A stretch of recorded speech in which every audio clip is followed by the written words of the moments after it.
My girlfriend, Chloe, was as much of a bookworm as I was. We'd been inseparable since freshman year of college, bonding over the wild plots we found in online serials. She would recount the sweeping, angsty sagas of love and betrayal from the dark romance novels she'd binged, full of cunning psychological games. In turn, I'd share the epic grandeur and tragic heroism from the historical war fantasies I followed, stories of bloody battles to save kingdoms on the brink of collapse. We both loved the collision of our different literary worlds. Our own love story blossomed in those daily conversations, until we finally promised to get married right after graduation and build a life together. Everything was so perfect that I never saw the change coming. By the time I realized something was deeply wrong with her, it was already too late. "Caleb, are you hiding something from me?" Chloe's eyes were sharp, analytical. The intensity of her stare made my skin crawl. Did she find out? Did she know I'd bought that new NVIDIA RTX 4080 Super Graphics card without talking to her first, so I could run some small AI models locally? But come on, the thing was only like $1,400. Compared to the toys other guys my age waste money on, it was practically a bargain. Besides, I work in IT. I don't smoke, I barely drink.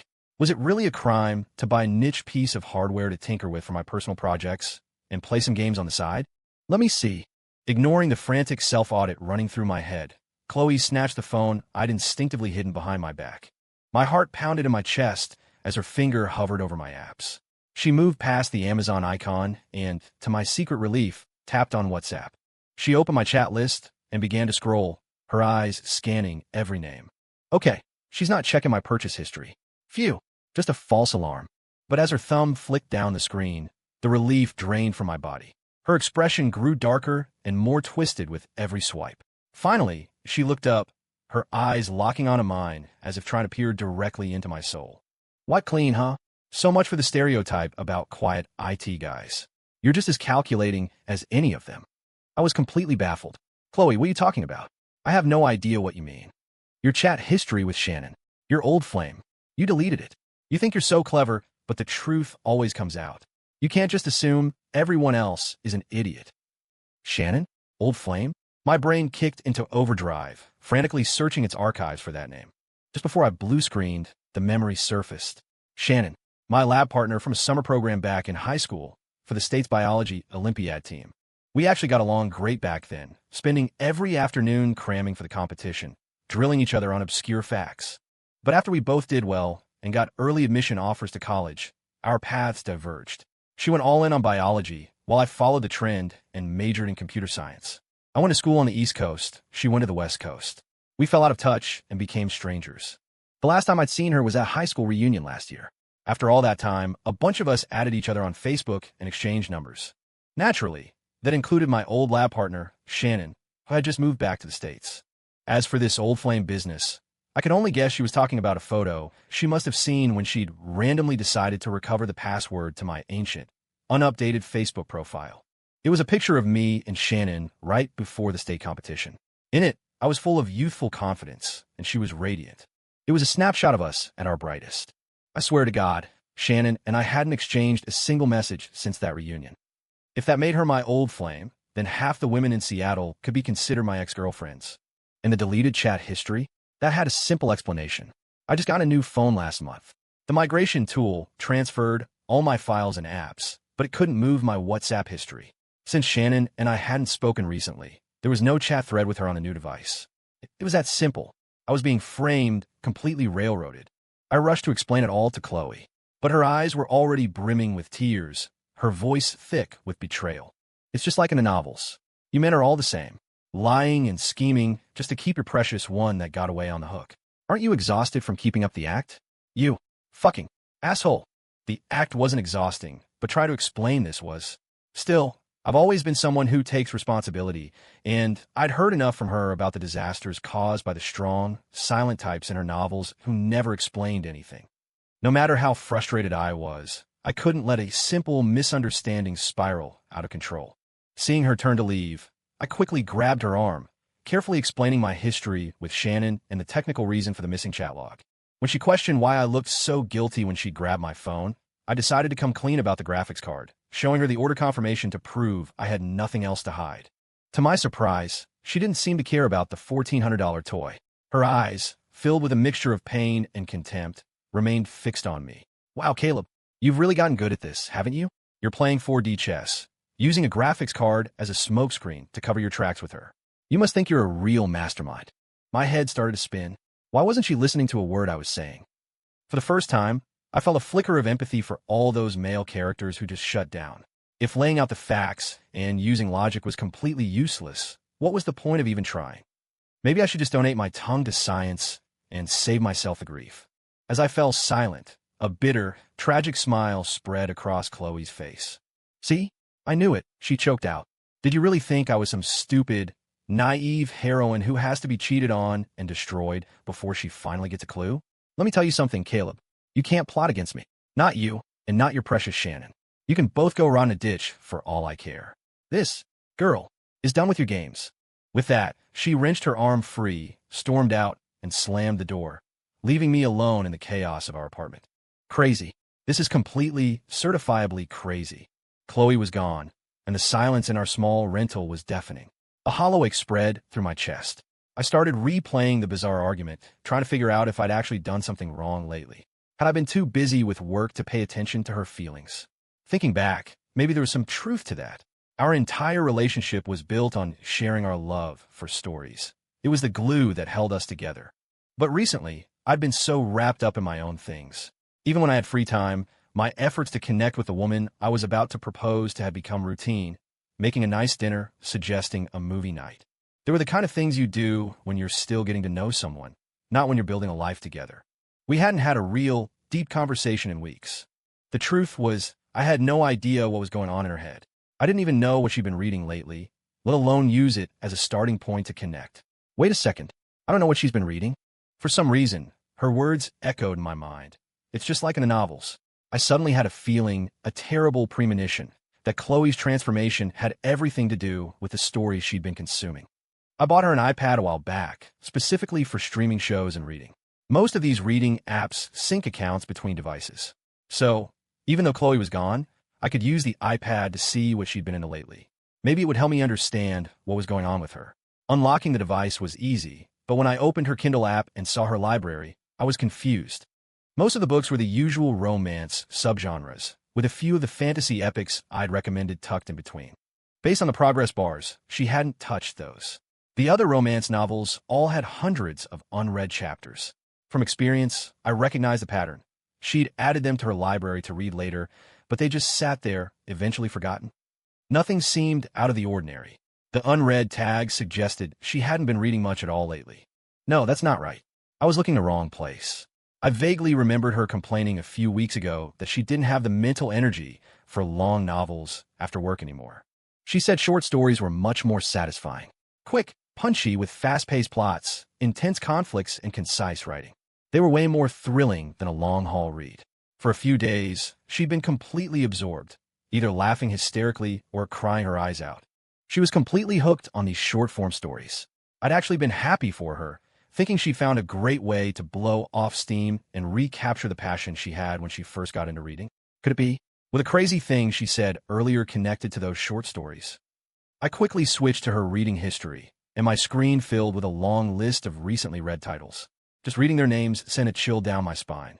My husband's ex is back. Fine. I'll divorce him and watch them implode. He stole my bonus for her. In my next life, I'm taking everything. Toxic love. May the scumbag and the other woman rot together. My family worships my psycho cousin, so I'm burning it all down. My brother has a system that steals my life, so I'm failing on purpose. Okay, the titles were pure melodrama, but they were definitely the kind of thing that was popular right now. Clickbait, basically, probably harmless. But when I tapped on one of them, Toxic Love, May the scumbag and the other woman rot together, and skimmed the contents, I realized this might be more serious than I thought. The plot was simple. A woman named June had a wonderful boyfriend in her past life. But when his high school crush, his one that got away, came back into the picture, he pretended to be more in love with June than ever. Secretly, he took out a life insurance policy on her, then pushed her off a cliff during a hike. Right before she fell, he gloated that with her out of the way, he and his true love could finally be together. Reborn into the present, June decides to abandon her love for the scumbag and walk away. But then, of course, the boyfriend starts to regret his decision. Below the story, I found Chloe's comment. This is exhausting. The ML is a total psycho, which is standard, but why is the FL either getting beat down or on her way to getting beat down? Doesn't the author care about our blood pressure? If it were me, I wouldn't let my boyfriend off so easily. It felt like she was cursing out the fictional character and me at the same time. I opened another one. My brother has a system that steals my life, so I'm failing on purpose. In my last life, I worked hard for decades, only to end up with nothing. I busted my ass studying, but I ended up at a community college while my slacker brother got into a top-tier state university. I worked myself to the bone, but I ended up broke while my brother went from a Nissan to a Pagani. I carefully vetted every guy I dated, only to be played by a scumbag, while my brother effortlessly married a wonderful woman. I died full of resentment, only to wake up as a high school senior. This time, I discover my family has an exchange system. They can use it to transfer all my achievements to my lazy, good-for-nothing brother. So, to spite them all, I've decided to start by getting a 0 on my SATs. Scrolling down, I found another one of Chloe's comments. Family is never the hero support system. They're the obstacle. So annoying. The brother, the parents. The more I read about them, the angrier I get. For some reason, that comment felt unervingly personal. My thoughts drifted to Chloe's brother, Liam. By all accounts, he was a classic good older brother. Responsible, protective, and always willing to let his little sister have her way. But he also had a traditional flaw. He was terrible at expressing his affection, which made their relationship a bit distant. As an only child, I'd always been a little envious of families with siblings, and Liam and I had always gotten along well. With Chloe as our connection, we were practically brothers-in-law already. I wondered if Chloe had gone to her parents' place after storming out. That would be the best-case scenario. I decided to call Liam and ask him to talk to her, maybe put in a good word for me, and convince her to come back so we could sort this out. Neither of us had done anything unforgivable. This was all stuff we could clear up in a single conversation. There was no need for such a dramatic exit. Liam, hey, I think Chloe might have gone to your parents. No, I'm not some kind of monster. Why would I pick a fight with her for no reason? I don't know what happened this time. She pointed to a random high school classmate of mine and insisted she was the one that got away. I swear, she's just a normal person, really. You know how I feel about Chloe, man. Okay, great. When you see her, can you try to talk some sense into her? Tell her to come home so we can actually talk this through. Starting a cold war over something so ridiculous is just suffocating. All right, man. I'll let you go. Hey, once I get my new rig set up, I'll have you over to try out some of the new AAA games. Talk soon, bye. After hanging up with Liam, a knot of anxiety tightened in my stomach. It felt like ants crawling over my skin. I dialed Chloe's number, but was met with a cold, robotic voice. The number you have dialed is no longer in service. Please check the number and try again. A dark premonition washed over me. I frantically opened WhatsApp to message her. Even though I still didn't think I was in the wrong, getting my girlfriend back was more important than being right. Babe, don't be mad. I'm sorry, okay? I was wrong. A single red exclamation point appeared next to my message. Message sent, but delivery failed. Fear began to creep in. I tried calling her again. The number you have dialed is no longer in service. She blocked me. I sent a few text messages, pleading for a truce, then paced around the apartment, anxiously waiting for Liam's call while scrolling through more of Chloe's reading history. That's when I noticed something that made my blood run cold. The stories Chloe had been reading were indeed short and punchy, most taking only a few minutes to finish. But they all followed a formula. They hooked you from the very first paragraph with an absurdly intense and emotional conflict. Then, the reborn protagonist would find a way out of the toxic situation, either by declaring, "I don't love you anymore," or through some other bizarrely effective, almost comical method, ensuring all the antagonists got their comeuppance.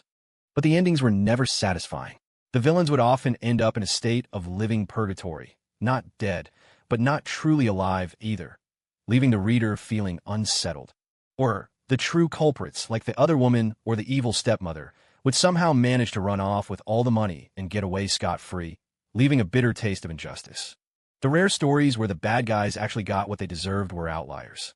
Drowned in a sea of frustrating narratives, they only served to make you crave a satisfying ending even more, hooking you into reading another and another.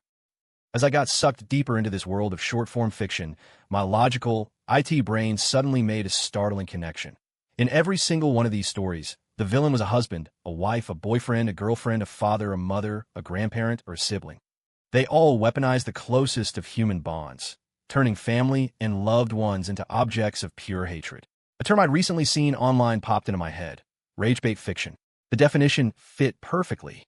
It was a genre that abandoned conventional logic, constructing bizarre and outlandish plots for the sole purpose of manipulating the reader's emotions.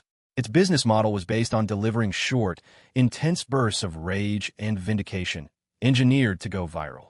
Someone had even broken it down into a three-act structure: an insane opening conflict, extreme emotional manipulation, and a climactic "I don't love you anymore" payoff. Could it be? Had Chloe binged so much of this stuff that it had infected her thinking? Had she subconsciously started seeing me as the enemy, leading to our massive fight today? As a cold sweat trickled down my back, my phone rang. It was Liam. On the other end of the line, his voice, usually so steady, was choked with tears. "Caleb, you son of a bitch. What did you do to my sister? Did you drive her crazy?" I was completely lost. "She just showed up at my parents' place," he sobbed. "She said she needed to borrow the deed to the house and her birth certificate. Said it was for when you two got married. But then, I don't know what happened. She just snapped. She got in my face, screaming at me, saying I was only successful because I'd been leeching off her. Then she started yelling at my mom and dad, asking them, 'How does the exchange system feel? Don't you have a conscience?'" I could feel Liam's anguish through the phone, and I understood it.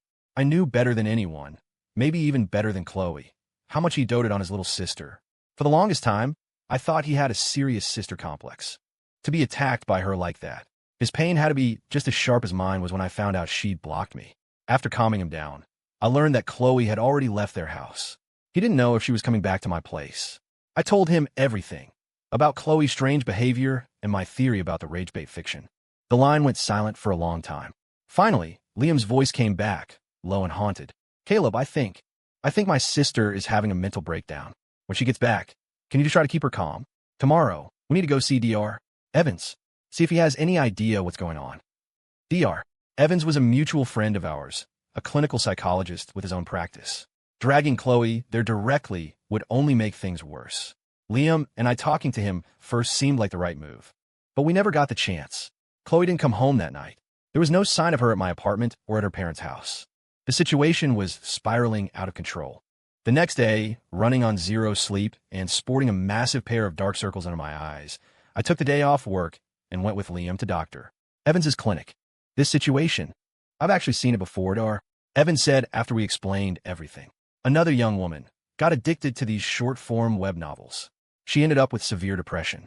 It took a long course of Prozac and intensive therapy to bring her back to a stable place." "It can get that serious?" Liam and I were stunned. "Oh yes. It's a relatively new phenomenon, so it hasn't really entered the mainstream public discourse yet. But if you pay attention, the signs are everywhere. A flood of stories that cast your closest loved ones as mortal enemies, with plots designed solely to incite hatred and paranoia. Do you really think someone can consume that constantly and not be affected? Even a psychologically healthy person, if they constantly read stories about their girlfriend cheating on them, is going to develop some anxiety about love and marriage, right?" Dr. Evans continued, leaning forward. "For individuals with underlying vulnerabilities, that risk is magnified. I just published a paper on what you're calling rage bait fiction. I identified several key risks. For vulnerable readers, unchecked consumption can lead to chronic depression and anxiety, impaired emotional regulation, and eventually, a generalized fear response that erodes their sense of security and causes genuine psychological trauma. In the worst cases, it can lead to a complete distortion of their values and the formation of dangerous, paranoid thought patterns." Liam and I nodded like bobbleheads, a fresh wave of anxiety for Chloe washing over us. Leaving the clinic, we were in complete agreement. We had to get Chloe help, and we had to do it as soon as possible. Just then my phone rang. It was my team lead. "Caleb, that big client down in Austin is at the critical phase of their GIS system launch. They've specifically requested a few of our top tech guys on site to oversee the process. You were a lead developer on this project, right? I've already put your name on the list. Go home, pack a bag. You're flying to Austin tomorrow for a couple of days. Swing by the office this afternoon to pick up the travel documents." Liam had overheard the call. He clapped a hand on my shoulder, his attempt at a smile looking more like a grimace. "Work comes first, man. You and Chloe are about to get engaged. This is the worst possible time for your career to take a hit. You can leave Chloe to me. I'm her brother. I'll find her in the next 2 days, and I won't let her out of my sight. Go, don't worry about a thing." I nodded, my heart heavy. This was a temporary crisis, but life was for the long haul. If I wanted to give Chloe a good future, I couldn't afford to screw up my job. And with Liam, her own brother, taking charge, what could possibly go wrong? I was so incredibly wrong. The day I got back from my business trip, I got a call from Liam as soon as my plane landed. He was sobbing, a grown man crying so hard he could barely speak. Chloe, while pretending to agree to therapy, had manipulated her family with a series of calculated lies. She'd managed to get her hands on the deed to their house and other legal documents, taken out a massive loan, mortgaged the property, and then vanished. She left a single note behind for her family. You can't exchange my life or control my destiny anymore. You're all worse than demons. The shock sent her father straight to the hospital with a heart attack. Her mother, devastated, cried day and night until her health completely collapsed. Liam had searched everywhere, turning the city upside down, but found no trace of his sister. When I got back to my apartment, the emptiness hit me like a physical blow. Every trace of Chloe's existence had been surgically removed. Even in our framed photos, her half had been ripped away. In the center of the room sat a small metal basin filled with cold ashes. The ashes, I presumed, of all our shared memories. I don't love him anymore, so I will disappear completely from his life, leaving not a single trace behind. Let him spend the rest of his miserable life in regret. Unable to die, but not truly alive either. The line from one of those stories echoed in my mind, and my heart plunged into an icy abyss. I thought I would never see Chloe again. But 5 years later, at my wedding, she appeared. She was wearing a wedding gown. Just as my wife, Shannon, and I were about to exchange our vows, Chloe walked calmly into the hall. In front of all our guests, she spoke, her voice ringing with stunning audacity. Caleb, I regret it. I'm so sorry. I really believed you were one of them. A scumbag who would inevitably destroy me for his one that got away. I thought the best thing to do was to cut you and my toxic family out of my life completely, to live my own amazing story and watch you all rot. To skip all the drama and become the main character of my own power fantasy. Chloe's smile was tragic. Even under heavy makeup, she couldn't hide the weariness that had aged her so rapidly over 5 years, a deep-seated exhaustion that clung to her like a shroud. I didn't have to ask to know that her life had been anything but amazing. It had probably been a nightmare. But she stood there, forcing a smile, and held out a hand to me. Caleb, I am so sorry. I understand now. You were never the villain. You weren't like the boyfriends in those stories. I heard you waited for me for over 4 years after I left. That kind of devotion. I can't let it go. I know I was selfish, but can you please give me another chance? She even shot a provocative glare at Shannon, who stood beside me. But this wasn't a novel. There are no real-life heroines who get beaten down until the final chapter. No homewreckers who conquer the world with nothing but a victim complex. And certainly no devoted side characters who come running back like a kicked puppy the moment their ex snaps their fingers. Security? I yelled into the microphone, my voice booming toward the gawking guards at the door who were enjoying the show. Are you just going to let a stranger disrupt my wedding? This isn't over. I'll be speaking to your manager as soon as this ceremony is finished. The guards finally snapped out of it and rushed forward, grabbing a stunned Chloe by the arms and beginning to drag her away. This isn't how it's supposed to happen, she shrieked, her composure finally breaking. The story always says, when the ex cries, the new girl loses. It says, when the ex returns, the story begins again. Caleb, I know I was wrong. I really know I was wrong. A profound sadness settled over me. This woman, my ex-fiancée who had been legally declared dead a year ago under state law, would still try to haunt my life, to sabotage the new beginning I was building with my wife. It took me 4 years to let her go. It took my wife 4.5 years of patient, unwavering care to walk into the ruins of my heart and help me rebuild. I wasn't a scumbag from story. The past was the past. Whatever the cause, I would not betray the love I had now. Let go of me. You bastards, let me go. Chloe thrashed and kicked, unable to accept that her grand, dramatic gesture had failed. Suddenly, a man strode forward and slapped her hard across the face. Chloe, have you not caused enough chaos?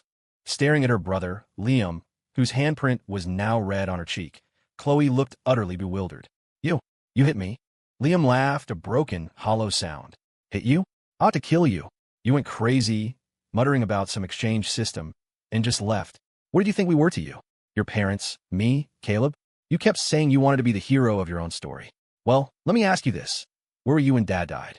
Where were you when Mom wasted away from grief? I'm sorry. Chloe's body went limp, and she finally allowed the guards to drag her away. The wedding continued. In the real world, there are no dramatic scenes where the old flame successfully steals back the groom. Liam later told me he'd had her admitted to a hospital. Her physical health was terrible, and her psychological state was even worse. If only I had been more vigilant 5 years ago. If I'd stopped her then, maybe things wouldn't have ended up like this. Liam sighed, his voice as bleak as the autumn wind. I watched the yellow leaves drift down from the trees, lost in thought. She said she regretted it, but life doesn't give you do-overs. Liam clapped my shoulder, then turned and walked away down the street without looking back. Caleb, don't be too hard on yourself. Nobody wanted this to happen. You have to live in the now. You have to live in reality. Even the spring breeze, for all its kindness to the flowers, cannot make a person young again. And this desolate autumn wind had no pity for the memories buried in the past. Liam was right. You have to live in the now. You have to live in reality. Up ahead, at the end of the road, Shannon was waiting for me. I picked up my pace, leaving the shadows behind and jogging toward the light where my wife stood.